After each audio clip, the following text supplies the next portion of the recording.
Anger को सबसे पहले ये समझते हैं कि एंगर किस लिए ज़रूरी है या एंगर का क्या बेनिफिट है, फिर आएंगे कि एंगर का क्या नुकसान है।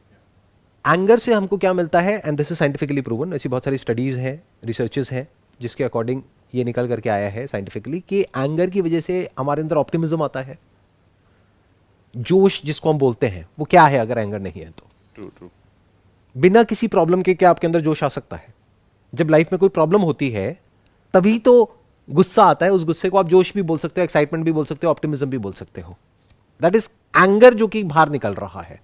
जैसे फॉर एग्जाम्पल कोई है जो बहुत ही एक ऐसे बैकग्राउंड से है जहां पे फाइनेंशियल इश्यूज हैं बहुत मेजर लेवल के, उसने बचपन से ही ये सब देखा है अपने घर में, पैसे के पीछे लड़ाई झगड़ा ये वो, तो उसके अंदर एक फ्रस्ट्रेशन है, उसको आप एंगर भी कह सकते हो। उसकी वजह से उसके अंदर एक एनर्जी है और अब वो अपनी उस एनर्जी को लगा रहा है या लगा रही है किसी एक डायरेक्शन में। ये सब कहां से आ पा रहा है? डिससेटिस्फैक्शन से आ रहा है, सेटिस्फैक्शन से नहीं आ रहा, और ये एस्केपिज्म से भी नहीं आ रहा।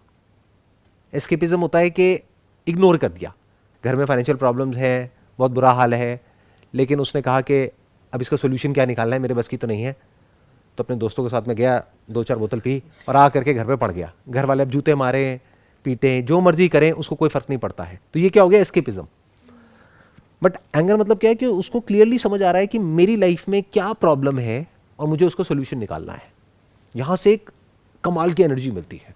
ये जो वर्ड है मोटिवेशन, इसके लिए भी एंगर जरूरी है।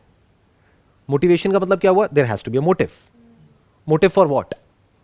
Motive for a better life. तो that means there is a problem in your life, that's why you want to make it better. तभी तो मोटिवेशन आएगा।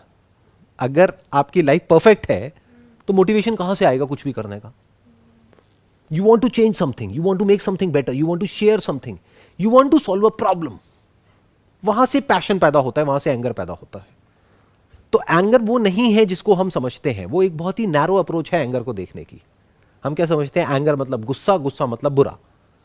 एंगर 2 तरह का होता है, एक कंस्ट्रक्टिव, एक डिस्ट्रक्टिव। अगर एंगर को सही से आप चैनलाइज करते हो तो वो बहुत ही कंस्ट्रक्टिव एनर्जी है। Like I have been in this situation like in 4 years back, where I was doing a mediocre job. That time I had this anger that I want to get over this situation, like as you told, financially. But that time I got hypertension. Like so, that's a side effect of anger. जब आप उस situation में थे तो हुआ क्या कि उस एंगर की वजह से अंदर ही अंदर एक फ्रस्ट्रेशन ट्रिगर हो गई। क्यों? क्योंकि प्रॉब्लम तो थी बट उसको सोल्यूशन नहीं निकल पा रहा था। तो वो एक फेज होता है जो हर एक की लाइफ में आता है। When we feel entangled, when we feel stuck, जब ऐसा लगता है कि सांस नहीं आ रही है, सफोकेट हो जाते हैं हम। ये सब मैंने फील किया है अपनी लाइफ में, आप लोगों ने भी कभी ना कभी फील किया होगा कि ऐसा लगता है हम चारों तरफ से ट्रैप्ड हैं और कोई रास्ता नजर नहीं आ रहा होता है। तो एक टेम्पररी फेज आता है जब हमें समझ नहीं आ रहा होता है क्या करें, but this is part of the process. यहां से हो करके ही आप नेक्स्ट स्टेप पे पहुंच सकते हो, वो है सोल्यूशन। लाइफ में जब भी कुछ करना होता है ना, तो एक ये फेज आता ही आता है।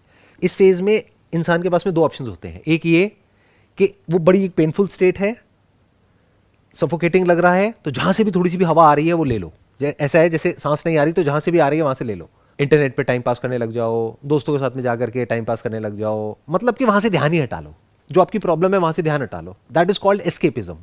जो एस्केपिस्ट होते हैं उनके अंदर धीरे धीरे एंगर खत्म हो जाता है। तो आप लोगों का क्वेश्चन क्या है कि एंगर को कैसे खत्म किया जाए या एंगर को चैनलाइज कैसे किया जाए? चैनलाइज कैसे किया जाए? और चैनलाइज करने का जो पहला स्टेप होता है वो होता है सफोकेशन। क्योंकि जब तक वो सोल्यूशन नहीं निकलता है तब तक इरिटेशन भी होती है, प्रॉब्लम भी होती है, फ्रस्ट्रेशन भी होती है, सब कुछ होता है। बट अगर आप कहते हो मुझे वो नहीं चाहिए, तो दूसरी तरफ एक कंफर्ट जोन मिलेगा आपको। तो never ask this question to anybody कि मैं एंगर से कैसे बचूं। एंगर से बचना नहीं है। जिस दिन आपके अंदर से एंगर पूरी तरह से निकल गया उस दिन पैशन भी खत्म हो जाएगा।